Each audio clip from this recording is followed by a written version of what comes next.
अस्सलाम वालेकुम दोस्तों, यहाँ पर सबसे अहम खबर से आपको आगाह करते चलें कि आदिल राजपूत मारूफ टिकटॉक स्टार का एक और घटिया कारनामा सोशल मीडिया पर काफ़ी ज़्यादा वायरल हो रहा है और काफ़ी सारे लोग इस वीडियो को काफ़ी ज़्यादा शेयर कर रहे हैं कि आदिल राजपूत का ड्रामा जो है वो बुरी तरह से फ्लॉप हो चुका है। दोस्तों याद रहे कि आज से तकरीबन कुछ 10 दिन पहले उनकी बीवी ने एक सोशल मीडिया पर वीडियो अपलोड की थी जिसमें उन्होंने कहा था कि आदिल राजपूत की मौत हो चुकी है और वो इस दुनिया में नहीं रहे, और उसी शाम आदिल राजपूत दोबारा से ज़िंदा हो गए और ये वीडियो सोशल मीडिया पर काफ़ी ज़्यादा वायरल हुई। अभी सोशल मीडिया पर एक वीडियो वायरल हो रही है जिसमें देखा जा सकता है कि आदिल राजपूत अपनी बीवी के साथ बिल्कुल ठीक ठाक है, उनके सर के ऊपर कोई भी चोट या कोई भी निशान बाकी नहीं है, बिल्कुल क्लियर कट उनका सर है और सोशल मीडिया पर ये किसिंग करते हुए नज़र आ रहे हैं और बहुत ही बेहयाई वाली वीडियोस जो है वो सोशल मीडिया पर अब वायरल कर रहे हैं और अपनी इज़्ज़त को दोबारा बहाल करने की कोशिश कर रहे हैं। लेकिन लोग जो है वो अब इनके ख़िलाफ़ हो चुके हैं और बहुत बुरे तरीके से इनको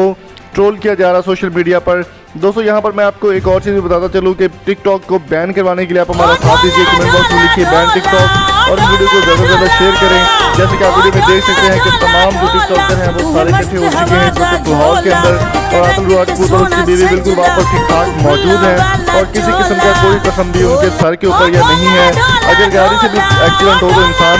6-6 हफ्ते या महीना बाहर ही नहीं निकलता, लेकिन ये 10 दिन बाद ही बिल्कुल ठीक हो गया। आपके इस बारे में क्या राय है कमेंट करके ज़रूर बताएं।